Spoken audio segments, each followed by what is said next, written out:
Hey, bonjour, bonsoir à tous et à toutes, bien évidemment, c'est Yota et j'espère que tout va bien chez vous. Et aujourd'hui, vidéo spéciale. Oui, ça y est, je rentre enfin dans cette catégorie de youtubeurs qui fait des vidéos spéciales. Voilà. Mais bon, soyons très honnêtes, cette vidéo est en effet un peu spéciale puisqu'elle sort totalement du schéma traditionnel.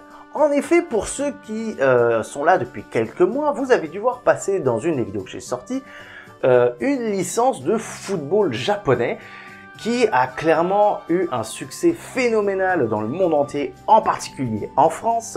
Et cette licence s'appelle Inazuma Eleven. Et en effet, cette licence, en plus d'un manga et en plus d'un jeu vidéo qui a clairement explosé les scores à l'époque, a donc eu une série animée qui, en plus d'avoir une série, en a eu 8 à son actif. À savoir une première trilogie qu'on va appeler la trilogie originelle, la trilogie Inazuma Eleven. Ensuite, vous avez eu 3 autres saisons en plus dans une autre trilogie avec Inazuma Eleven Go, Go Chronostone et Go Galaxy. Et enfin, 2 saisons en plus qui sont les 2 dernières sorties en date au moment où je tourne cette vidéo, à savoir Inazuma Eleven Ares et Inazuma Eleven Orion. Et après ma vidéo, je me suis dit j'avais envie de regarder un petit peu les saisons. Donc j'ai regardé les épisodes par-ci par-là, en avançant un peu, en cherchant sur YouTube, Dailymotion, etc., etc. Et à la fin, après avoir vu le dernier épisode d'Orion, je me suis dit putain, faut vraiment que je fasse un top. J'avais envie de faire un top, déjà depuis la première vidéo, depuis la vidéo sur le C'est Histoire 2 que je vous remets là. Et je voulais faire un top pour vous donner mon avis sur toutes ces saisons là, parce que certaines sont iconiques, d'autres ont été vraiment sympas, d'autres ont été totalement médiocres. Et je voulais vous donner mon avis. C'est pour ça donc que dans cette vidéo, on va donc faire mon top de toutes les saisons sorties d'Inazuma Eleven. Ouais, ça y est, l'intro est terminée, c'est super, génial. Attention, attention, je fais un petit aparté là-dessus. Mon avis est subjectif. Voilà, qu'on soit très clair, mon avis est subjectif. C'est-à-dire que mon classement ne sera peut-être pas votre classement. D'ailleurs, j'attends de vous que vous puissiez le donner, le vôtre aussi, en commentaire de top. Quelle a été votre meilleure saison? Quelle a été la pire pour vous, toutes saisons confondues? N'hésitez pas à en parler, je serai ravi de lire vos avis. En tout cas, on va commencer, et pour commencer, autant s'attaquer à la deuxième trilogie. Inazuma Eleven Go. Et oui, pour commencer, autant s'attaquer au deuxième petit nouveau. Alors, pour faire un bref résumé, on se retrouve, je crois, de souvenir 10 voire 15 ans après les événements de la saison 3 d'Inazuma Eleven originelle. On retrouve donc Arion Sherwin, un jeune élève qui arrive dans le collège Raymond et qui décide de rentrer dans l'équipe de foot vu qu'il est très fan. Malheureusement, il va se heurter à la corruption du football du moment, qui décide de mettre les matchs en exécution avec des soldats pour permettre un bon résultat par rapport à l'envie et à l'argent. Il va donc se retrouver avec des personnages comme Victor, Ricardo, JP Lapin, Sam Gook, etc., etc. Et en plus de ça, avec des anciens qui sont devenus un peu plus vieux que la première saison. Voilà, donc c'est un grand résumé, je vous le dis de suite, je vous conseille d'aller bien sûr voir les épisodes, comme je vous ai dit, il y a YouTube, il y a aussi Dailymotion, je crois qu'il y a Crunchyroll, mais je suis pas sûr pour celui-là. Voilà, donc en tout cas, allez le voir. Maintenant pour mon avis, déjà les premiers points que je note, c'est que je trouve qu'il relance bien la série. Je m'explique. C'est-à-dire que Inazuma Eleven Go venait après 3 saisons extrêmement cool d'Inazuma Eleven. Donc c'est compliqué de relancer la machine quand tu as eu une poule aux œufs d'or aussi violente. J'aime bien prendre l'exemple surtout de Marvel dans ces cas-là. C'est-à-dire que Marvel a eu sa première saga de l'infini. On en reparlera peut-être un jour en vidéo, tout ça. Mais Marvel a eu sa première saga de l'infini qui a été gigantissime. Il y a eu des ratés, mais ça a été plutôt bien réussi. Et après, quand tu as passé Endgame, faut relancer la machine. Et c'est à double tranchant. Soit ça marche bien, soit ça se loupe. Et là, je trouve que cette saison-là en particulier, je trouve qu'elle relançait bien parce qu'elle donnait des bonnes idées. Déjà, l'idée de l'esprit guerrier. Je trouve que c'est une bonne idée d'évolution parce que le foot doit évoluer, hein, il n'y a pas que les techniques non plus. Donc ce côté esprit guerrier qui reflète l'âme du footballeur, je trouve que c'est une bonne idée. Et en plus de tout ceci, les personnages, je trouve, sont attachants, que ce soit Arion, Victor, Ricardo, même Samgu, que je dois avouer que j'aime bien aimer. Je trouve que certains, je les trouve sympathiques. Et puis, autre point intéressant, c'est la corruption dans le football. Cette idée que le football est contrôlé par une entreprise privée, etc., pour permettre les bons résultats par rapport aux écoles, etc., je trouve que c'est une très bonne idée parce que tout bonnement, me faites pas croire que ça n'existe pas dans la vraie vie. Me dites pas que ça n'existe pas dans la vraie vie. Alors peut-être pas à nos niveaux amateurs, mais au niveau pro, ça me choquerait pas quand tu sais que dans certains pays d'Amérique latine, notamment, ça existe. Ça doit exister dans notre monde aujourd'hui, surtout avec tout l'argent et le pognon que ça se fait. Clairement, il y a de ça. Donc c'est sûr que ça existe, donc j'aime bien l'idée de ça. Et derrière, le dernier point positif avec cette série, c'est tout bêtement qu'on revoit les anciens, mais d'une autre manière. C'est-à-dire que là, revoir des Mark Evans, des Jude, Sylvia, etc., je trouve que c'est une très bonne idée parce que là, ils sont entraîneurs, ils apportent avec eux leur envie du football à ces petits jeunes joueurs. Et ils ont évolué aussi, que ce soit par exemple Shaun, Nathan, il y a aussi Kevin aussi, j'aime bien l'idée de Kevin aussi, qui a entraîné, je sais plus comment il s'appelle, le samouraï là. Donc je trouve que c'est une très bonne idée et franchement ça apporte une nouvelle âme, un nouveau vent frais, voilà. Malheureusement, il y a aussi des défauts. Le défaut que je note en premier, c'est certes j'ai dit que j'aimais bien les nouveaux, mais j'ai du mal avec les nouveaux. C'est-à-dire que par exemple, JP Lapin, je m'y accroche pas. Les autres points, les autres personnages par exemple de Raymond, ouais, j'ai un peu plus de mal à m'accrocher à eux. Ouais, et même les méchants, je trouve qu'il y a certains qui sont beaucoup plus clichés qu'encore ceux d'avant. Bon, après, j'ai ça, il y a eu le Collège Wild aussi. Donc, mais bon, bref. Mais là, je trouve que, ouais, on s'accroche pas. Les équipes sont pas non plus folles, clairement. Et puis, la fin. La fin de cette saison-là, où là, ouais, toute l'équipe, c'est des esprits guerriers, c'est des soldats, etc. Et il faut se combattre contre eux. Bon, ok. On a bien eu le collège Zeus, nous, donc la première saison, donc je dis rien, mais je sais pas, j'ai du mal avec cette saison-là. Ah oui, j'ai une lumière qui a pété, dis donc. Eh tant pis, ça fera une lumière en moins. Hop, vire là-bas. Allez, on fera sans, ça passe. Ensuite, l'autre point que je trouve intéressant, c'est la fusion d'esprits guerriers. Pourquoi ouais, pourquoi ça peut montrer la fusion des âmes, bref, ok. Mais j'ai pas été trop fan de celle-là, vraiment. Les esprits guerriers, je suis très content, ça passe très bien, et franchement, je trouve que c'est une belle idée.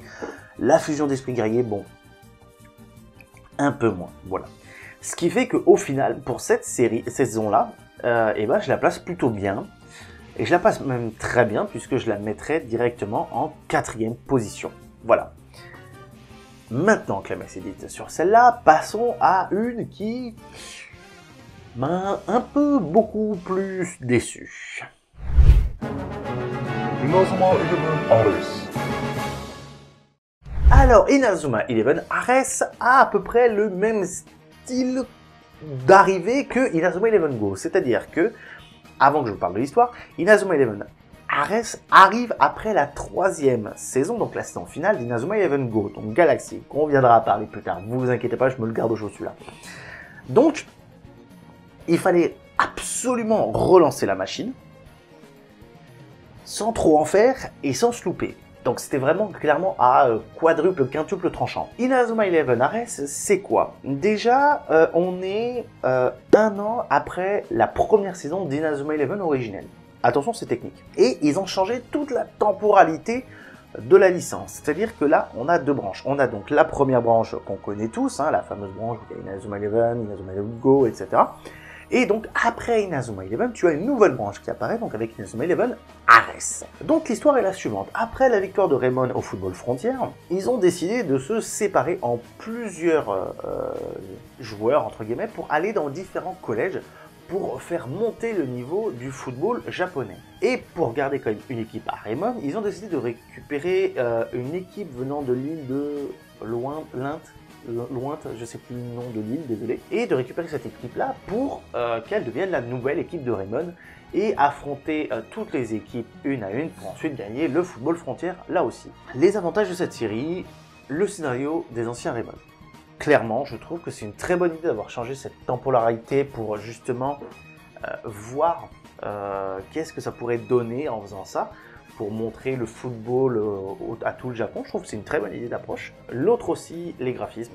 Je trouve que Inazuma Eleven et Inazuma Eleven Go avaient à peu près les mêmes graphiques. Bon, ça a évolué entre la première saison et la 6e saison en gros, mais je trouve que le graphisme n'avait pas tant changé. Et avec Ares et sa saison d'après, donc Orion, je trouve que les graphismes ont nettement amélioré. Et les nouvelles techniques, ou les techniques qu'on connaît, ont très bien été améliorées. Et je trouve que c'est une très bonne idée. L'autre approche que j'ai aussi, donc, c'est tous les nouveaux personnages. En vrai, des Nosaka, des Aiden, des Aizaki, des Kira. Désolé, je connais que les noms japonais pour cela. Hein. J'en connais 2 avec les noms français, mais on en parlera juste après. Je trouve que c'est des personnages vraiment cool, notamment parce qu'il y a eu cette évolution de temporalité. Parce qu'en plus de faire évoluer la temporalité en revenant quelques années en arrière, on a aussi des changements de contexte. C'est-à-dire que par exemple, Xavier, je crois qu'on savait qu'il avait eu un frère mais qui est mort très jeune. Et là, il n'est pas mort et il est vivant. Et il rentre dans l'équipe de la Luce Academy avec tous ses camarades, avec Tovaman, Valine, je ne sais plus comment ils s'appellent les autres, voilà, Bellatrix, etc. Et même le frère de Shaun, Aiden, est toujours vivant et il est dans l'équipe de Hokkaido, je crois que ça s'appelle l'équipe. Donc je trouve que c'est une très bonne idée parce que ça nous permet de faire évoluer ou de comprendre des nouveaux personnages. Maintenant, les défauts. Le scénario est trop tiré sur les anciens de Raymond. Je m'explique. C'est-à-dire que si je prends la série au complet, la saison, pardon, j'ai l'impression d'avoir plus vu les adversaires de Raymond avec l'idée des anciens joueurs de Raymond que les nouveaux de Raymond. C'est-à-dire que clairement, sur toute la saison, j'ai l'impression d'avoir plus vu les adversaires que Raymond. Nettement. Genre, j'ai vraiment l'impression d'avoir vu que ça. Donc en fait, au final, ça apporte le troisième point presque que j'ai en défaut.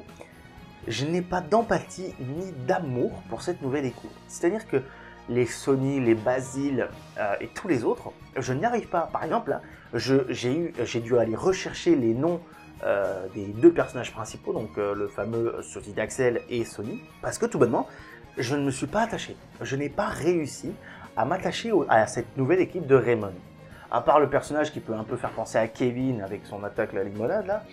Mais sinon, je n'ai pas réussi à accrocher parce qu'en fait, on m'a tellement montré les autres équipes avec tout ce lien avec les anciens de Raymond pour faire comprendre par exemple Kirkwood avec Axel, par exemple aussi Nathan avec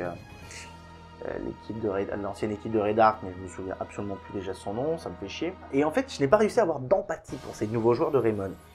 Et puis cette idée de récupérer ceux des îles pour en faire l'équipe de Raymond, bon, ok, ça aurait pu, pour moi, j'aurais peut-être pu dire, allez, c'est l'équipe B de Raymond qu'ils ont créée et qui, voilà, reste à Raymond. Mais bon, chacun ses goûts, ils en font ce qu'ils veulent. Donc au final, si je dois résumer cette saison-là d'Ares, j'ai un peu plus de mal, clairement. Donc ce qui fait que je la place assez bas dans le classement par rapport à toutes les saisons. Et je la classe, alors je la classe pas dernière, ni en 6e place, mais je la place en 7e place. Voilà. Et vous allez voir que ça s'est pas mal bagarré avec une saison qui a été là aussi plutôt mitigée. Inazuma Eleven Go Chronostone. Alors, Inazuma Eleven Go Chronostone. Alors, son histoire, c'est la suivante. Donc, on se retrouve après la finale du football frontière avec l'équipe de Arion, où notre cher Arion, en fait, revient à l'école et découvre qu'il n'y a plus de foot, il n'y a plus de football. Et donc, avec un ourson en plus vivant et humanoïde, il décide de voyager dans le temps pour aller sauver sa chronospace. Il va donc voyager dans l'histoire, rencontrer des méchants, affronter des humains améliorés, bref, etc. etc. Alors, déjà les avantages, j'aime bien les nouvelles techniques. clairement, j'aime bien toutes les nouvelles techniques qu'ils ont sorties. Les voyages dans l'histoire aussi, concrètement, parce que j'adore l'histoire. Hein. Je suis un grand joueur d'Assassin's Creed, non, vous vous doutez bien. Donc j'aime bien le côté où ils explorent voilà l'histoire de Jeanne d'Arc, ils vont voir le roi Arthur, etc. J'aime beaucoup cette idée-là. Et aussi cette idée d'équipe parfaite où il faut récupérer certaines personnalités dans l'histoire pour construire une équipe parfaite du football. J'aime bien cette idée. Après, dans le défaut, j'aime bien qu'ils explorent l'histoire. Mais encore et toujours du voyage dans le temps. Encore. Non, c'est plus possible, j'en ai marre. Arrêtez avec les voyages dans le temps, quoi. J'ai l'impression que c'est la solution ultime quand t'as pas d'idée. Clairement, Endgame, on va pas en parler, ça a plutôt bien marché, mais j'en ai marre des voyages dans le temps. Et là, clairement, ça en devient pénible. L'autre point, les humains améliorés, du futur, chelou, bref. Voilà, bon, ok, peut-être le voyageur du futur, ok, je peux accepter, mais j'ai pas trop aimé, puis le méchant, là, je le trouve vraiment nul, ou un peu nul, plutôt, entre guillemets, qui veut être, en fait, on dirait Magneto dans les X-Men, quoi. Sans le côté extrêmement charismatique de nos deux protagonistes qui ont joué Magneto. Et ensuite, le dernier point qui, là, m'a clairement freiné, c'est que trop d'évolutions tue les évolutions. Qu'est-ce que je veux dire par là? Concrètement, dans la première saison, tu avais les esprits guerriers, plus les techniques. Jusqu'ici, ça va. C'était une bonne évolution. Dans les 3 premières saisons, il y avait eu que les techniques, ça suffisait déjà pas mal. Là, dans cette saison-là, tu as donc les techniques, niveau 1. Tu as les esprits guerriers, niveau 2. Tu as la fusion d'esprits guerriers, niveau 2,5. Tu as les armures d'esprits guerriers, donc niveau 3. Et tu as les Miximax en niveau 5. Stop. Faut arrêter. Faut arrêter. Trop d'évolution, là. Non, et bientôt, tu voulais créer quoi? Ensuite, il y a un Miximax d'armure d'esprit guerrier de fusion. Non, mais il faut... on dirait un Power Rangers. C'est pas un Zord, le truc. Donc oui, donc ça m'a beaucoup freiné quand j'ai vu ça, parce qu'en fait, j'étais totalement perdu sur l'ordre de puissance. Quel est le plus puissant entre un Miximax ou une fusion d'esprit guerrier, par exemple, tu vois? Et donc, ça m'a perturbé, quoi. Donc, ce qui fait que, en fait, cette saison-là, d'un coup, je me suis dit, non, j'y arrive pas. J'y arrive pas. Puis, certains nouveaux personnages, ouais, voilà, j'ai pas trop accroché. Donc, ce qui fait que cette saison-là, même si j'ai pas trop accroché, j'ai bien aimé les nouvelles techniques, j'ai bien aimé l'aspect historique, etc. Donc, je la mets quand même au-dessus d'Inazuma Eleven Ares, mais de pas beaucoup, puisqu'en effet, je la place à la 6e position. Et en parlant de la 6e, parlons de la place au-dessus, donc la 5e, puisqu'en effet, là, on va arriver sur une saison, je pense, où là, vous allez peut-être pas être d'accord sur le classement où je l'ai mis. Inazuma Eleven saison 2. Et oui, ça y est, on parle enfin de la première trilogie, avec donc la saison numéro 2 d'Inazuma Eleven. Alors, pour faire un bref résumé, même si on est d'accord, tout le monde connaît les 3 premières saisons, c'est sûr. On retrouve donc Mark Evans et l'équipe de Raymond après leur finale du Football Frontière, genre vraiment quelques heures après. Et malheureusement, un groupe d'individus, se prénommant l'Alius Academy, décide de détruire tous les collèges par le football pour montrer leur puissance par rapport à nous, faibles humains que nous sommes. Et donc l'équipe de Raymond va décider de trouver dans tout le Japon les meilleurs joueurs pour créer l'équipe ultime pour affronter l'équipe Alius et découvrir le poteau rose de toute cette affaire. Si on doit parler des avantages, les nouvelles techniques cultes, hein, clairement le météore géant, le manchot spatial, le tir astral, les nouvelles techniques, le point de la justice par exemple, tête explosive, la tempête de feu, bien évidemment la tempête de feu, le blizzard éternel, bref, il y a plein de nouvelles techniques que je trouve cool, la terre, l'idée d'un groupement militaire affrontant par le football parce que le ministre et tout. Bon, c'est tiré par les cheveux, mais j'ai bien aimé l'idée, entre guillemets. Certains nouveaux personnages, par exemple Xavier, de charisme à son paroxysme.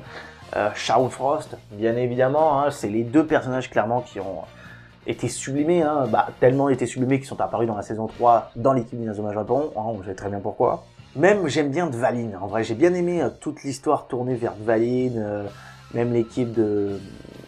Comment elle s'appelle? Du feu et de la glace là, de la Luce Academy. J'ai bien aimé ces personnages. Non, j'ai vraiment bien apprécié. Même les petits nouveaux, genre Hurricane, j'ai bien apprécié.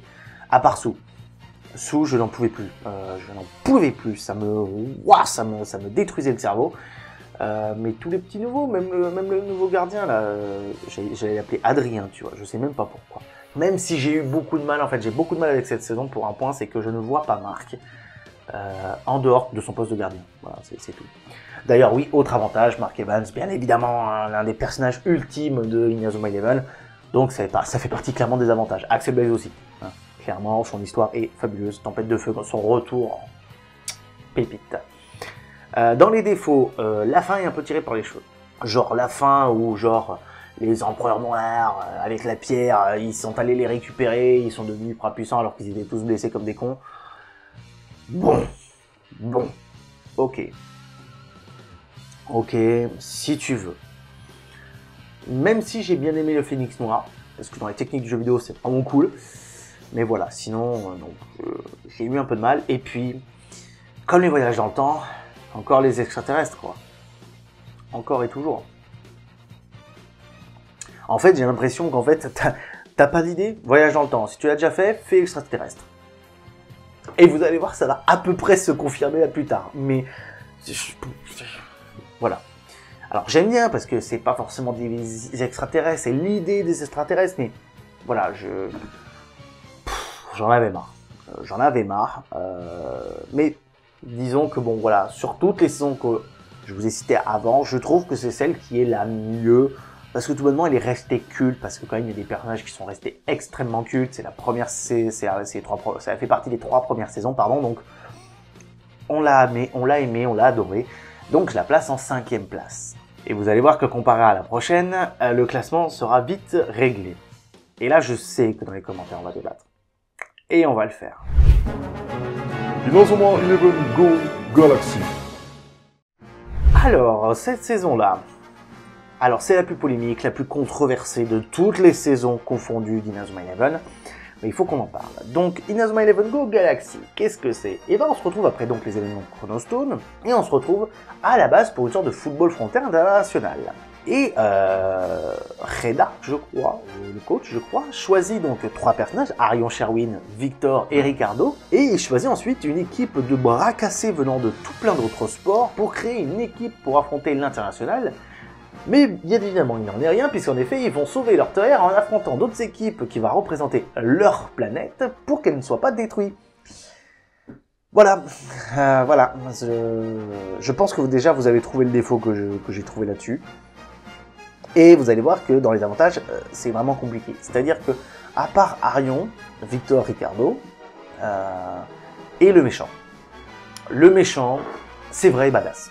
C'est vrai que le méchant est badass. Mais par contre, le reste... Wow, déjà, voilà, hein, comme je l'ai dit tout à l'heure avec extraterrestres, voyage dans l'espace, voilà, pour affronter des extraterrestres ou des robots. Pour sauver leur planète avec une équipe de bras cassés. Parce que on peut pas les appeler... Alors, ils sont bons après, mais on parle de joueurs qui sont soit basketteurs, soit boxeurs, soit gymnastes, soit matheux.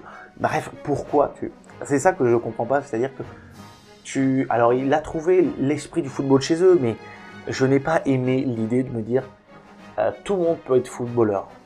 Alors oui, si tout le monde a l'âme d'un footballeur et adore jouer au foot, tu peux. Mais cette idée-là de trouver des anciens sportifs autres que le foot, pour les faire entrer dans une équipe de foot, pour sauver la planète, sachant que tu joues ta terre, hein, je trouve ça très con. Voilà, c'est mon humble avis, vous en faites ce que vous voulez, mais je trouve ça très con. Tous les personnages secondaires, ou les nouveaux personnages, à part le méchant et 2-3 personnages vite fait, non, t'accroches pas, désolé. Et le seul avantage qu'on pourrait dire, c'est les techniques, parce que certaines sont cool. Mais sinon...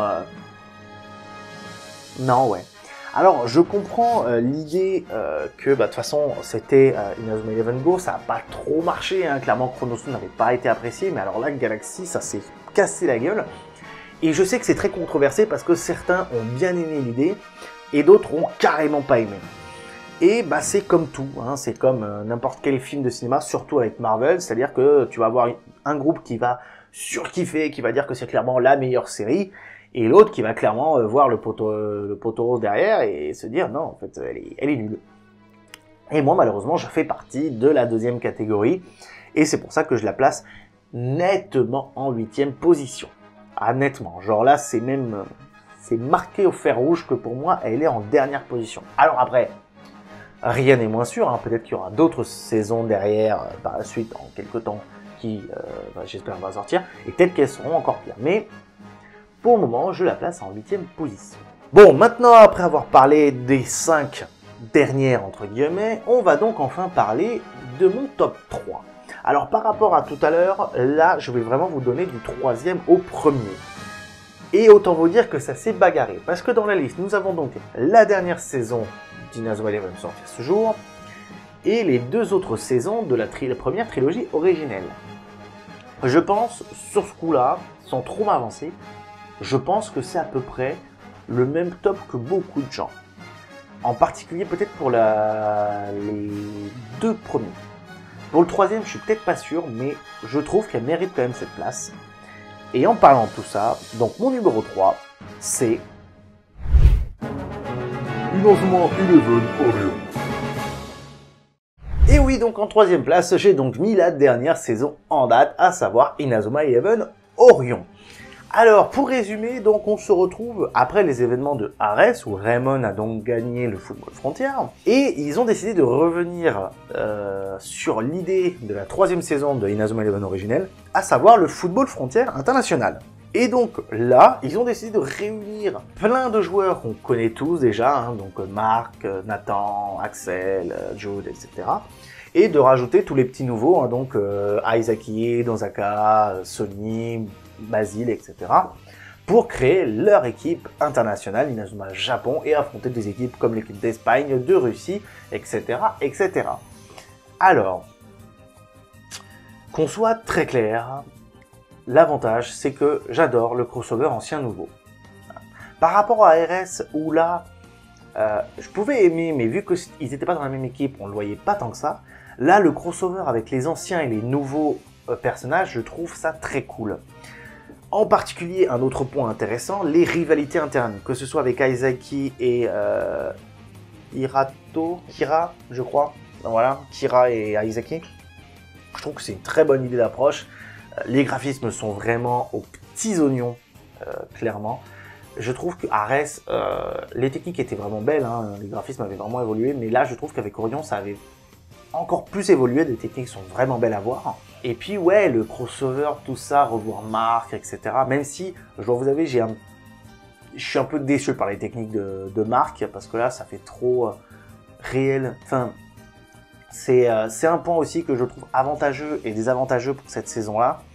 C'est que par rapport aux autres saisons, je trouve que c'est beaucoup plus mature dans son approche. Même Ares avait un petit peu ce côté-là, mais là je trouve que sur Orion ça se voit un peu plus. Il y a un côté plus mature dans l'approche. C'est-à-dire que par rapport aux premières saisons où ça faisait un peu enfantin, c'était des enfants et tout, là ça reste des enfants, mais ils font un peu plus adolescents, presque pré-ados. Je les trouve plus matures dans leur approche. Il y a moins d'humour, je trouve, par rapport à avant, à part, bon, l'entraîneur, là, un peu foufou, là, un peu folding, mais à part ça, je trouve qu'il y a vraiment cette approche qui est vraiment cool. Le défaut, la fin est un peu nulle. Ouais, j'ai pas réussi à accrocher à cette fin face à l'équipe de Russie et ensuite contre une équipe militaire où genre toutes les capitaines ensuite viennent pour échanger et jouer au foot ensuite à la fin. Ça peut être une bonne idée sur le papier, mais bon, je vais pas non plus... Voilà, j'ai été déçu de la fin. L'entraîneur, à un moment donné, j'avais envie de lui claquer la gueule, mais vraiment. Je l'ai bien aimé au début. Mais là, à la fin, j'ai commencé à vouloir lui claquer la gueule. Mais tac, vraiment, mais alors ferme-la, j'étais vraiment mais à 2 doigts de le faire. Et ensuite, bien évidemment, certains nouveaux de Raymond sont toujours pas assez attachants. Hein. Désolé, le Basile, le sosie d'Axel, En plus, ils l'ont encore plus fait évoluer pour qu'il ressemble encore plus à Axel. Je n'y arrive pas. Là, c'est clairement compliqué. Puis voilà, après, ça reste la dernière saison en date et je trouve que pour une dernière saison, elle clôture bien ce cycle-là d'Inazuma Eleven avant une nouvelle. Pour une dernière, je trouve qu'elle a plutôt bien fini. Maintenant, passons enfin à la deuxième et la première place. Alors, comme vous avez vu, et comme vous le sentez venir, c'est donc les saisons 1 et saison 3 de Inazuma Eleven originelle qui pour moi clôturent ce top. Mais là, ça a été compliqué. C'est-à-dire que pour la première et la deuxième place, s'affrontait ma nostalgie et la perfection de la série. Et c'était très compliqué parce que les deux ont beaucoup d'avantages, très peu d'inconvénients entre guillemets. Beaucoup me parlent de ma nostalgie, hein, parce que c'est vraiment celle que j'ai le plus aimée et le plus regardée de ma jeunesse. Donc, le débat était compliqué, mais j'ai posé le pour et le contre. Et donc, pour ce faire, la deuxième place revient donc à Inazuma Eleven saison 1. Et oui, bien évidemment, voilà, donc la deuxième place est donnée à notre première saison d'Inazuma Eleven, celle qui a fait débuter toute l'aventure derrière de Mark Evans, de Jude, de Axel, de Nathan, de Kevin et de toutes les équipes du collège Wild, du collège Kirkwood. Bref, c'est l'une des séries clairement qui a lancé le tout, qui a été la plus vue, celle qui nous a donné envie de regarder, que ce soit sur Disney XD ou autre. Les personnages sont attachants, les personnages sont cultes, que ce soit Mark Evans, Axel, voilà, ceux que je vous ai déjà listés, même Byron Love, enfin Aphrodite, voilà pour certains, avec l'équipe du collège Zeus, Redark, le méchant est iconique clairement, le côté aussi un peu corruption, etc. aussi derrière, les techniques cultes, l'oiseau de feu, la tempête de feu, la tornade de dragon, pardon, la foudre, l'éclair pulvérisant, la main magique, la main céleste, même le savoir suprême, ne serait-ce que ça aussi, le triangle de la mort, bref, toutes ces techniques, on les connaît tous par cœur. Mais après, en défaut, j'en ai trouvé quelques-uns. Déjà, je la trouvais un peu plus enfantin, clairement. Je la trouvais plus enfantin, par exemple, que les autres saisons qui sont sorties derrière. C'est normal, hein, c'est les enfants, c'est les gamins, etc. J'ai trouvé que... comment dire... ça... c'était prévisible. C'est con, hein, parce que les autres aussi sont prévisibles. Enfin, tu sais qui va gagner à la fin de la saison, hein, quoi. Mais je la trouvais un poil prévisible. Genre sur certaines techniques, ou genre certaines actions. Par rapport aux autres séries, j'ai trouvé que c'était un peu plus prévisible. C'est peut-être le point, mais je crois que c'est vraiment juste pour trouver quelque chose à dire, parce que clairement, cette saison est magnifique. C'est la première, c'est à voir, c'est à regarder. Mais bon... ce n'est pas la première, puisqu'en effet, la première place revient donc à Inazuma Eleven saison 3. Et oui, la première place revient donc à la troisième, l'épisode final de cette trilogie originelle, à savoir Inazuma Eleven saison 3, ou plus communément qu'on l'appelle Inazuma Eleven International. Pour résumer, c'est l'une de mes saisons préférées, clairement, il n'y a pas de doute là-dessus. On retrouve tous nos anciens personnages de Inazuma Eleven qui font maintenant penser à Inazuma Japon, avec certains nouveaux joueurs qui ont été charismatiques, les nouveaux personnages des autres équipes internationales comme l'équipe d'Italie, du Brésil, de Costa, et avec les nouveaux personnages comme Paolo Bianchi, Hector, les différents capitaines, les nouvelles techniques cultes réellement, genre l'arrêt céleste, le rayon X, l'épée d'Odin, bref, toutes les techniques aussi ont été cultes. La liaison ultime avec le grand méchant qui résume l'entièreté de ce qui s'est passé presque sur les 2 dernières saisons aussi. Le retour de Redark, le côté international où tu affrontes des équipes un peu venues de tout le globe. Vraiment, je n'ai pas trouvé de défaut à cette saison-là, à part, et encore, parce que bon, là, c'était aussi tiré par les cheveux, l'idée aussi des anges et démons à un moment donné. Bon, est-ce que ça valait le coup? Même si j'adore leur technique, clairement, par contre, leur technique est sublime d'attaquant, là, mais Ouais, voilà. À part ça, j'ai accroché de fou à cette saison. Je n'ai pas trouvé de défaut et c'est clairement celle que je regarde à chaque fois. Si je dois choisir entre Inazuma Eleven 1 et Inazuma Eleven 3, clairement quand je regarde, c'est la 3 que je regarde. Donc franchement, elle mérite cette place. Et elle ne bougera pas, je pense, pendant très longtemps. Parce qu'elle est culte, elle parle de ma nostalgie et tout. Donc je pense que Inazuma Eleven saison 3 mérite sa première place. Et donc voilà, on a terminé donc tout mon épisode entier sur les saisons d'Inazuma Eleven. Et pour résumer, donc dans l'ordre de la 8e à la première place, nous avons donc Inazuma Eleven Go Galaxy, ensuite Inazuma Eleven Ares, Inazuma Eleven Go saison 2, donc Chrono en 6e place, Inazuma Eleven saison 2 en 5e, Inazuma Eleven Go normal en 4e place, et enfin pour finir le top 3, donc Orion, Inazuma Eleven saison 1 et la saison 3 en première place. Voilà, vous avez mon top, n'hésitez pas à donner le vôtre en commentaire, dites-moi qu'est-ce que vous en avez pensé de chaque saison. Bien évidemment, allons parler de Galaxy, hein. Donnez-moi votre avis là-dessus, sur la saison 3 d'Inazuma Eleven, sur peut-être Go aussi, même sur Ares si vous voulez. N'hésitez pas, on se retrouve dans les commentaires pour en discuter, j'ai hâte d'y retrouver avec vous. N'hésitez pas non plus, si vous avez aimé la vidéo, à la liker, bien évidemment, à mettre un gros pouce bleu. N'hésitez pas non plus à la partager sur les réseaux sociaux, que ce soit Facebook, Instagram, X ou TikTok également. N'hésitez pas non plus à vous abonner si vous ne l'avez toujours pas fait. Et si d'ailleurs vous êtes fan d'Inazuma Eleven, j'en profite à ce moment-là pour vous mettre quelques noms et aussi dans la description de quelques youtubeurs que je suis qui parlent d'Inazuma Eleven si vous voulez en savoir plus. Franchement, c'est des gens dont j'admire le travail là-dessus. Donc n'hésitez pas à aller vous abonner et à les soutenir aussi là-bas. C'était Yota en direct de la toile et je vous retrouve la semaine prochaine pour une nouvelle vidéo. Ciao les amis!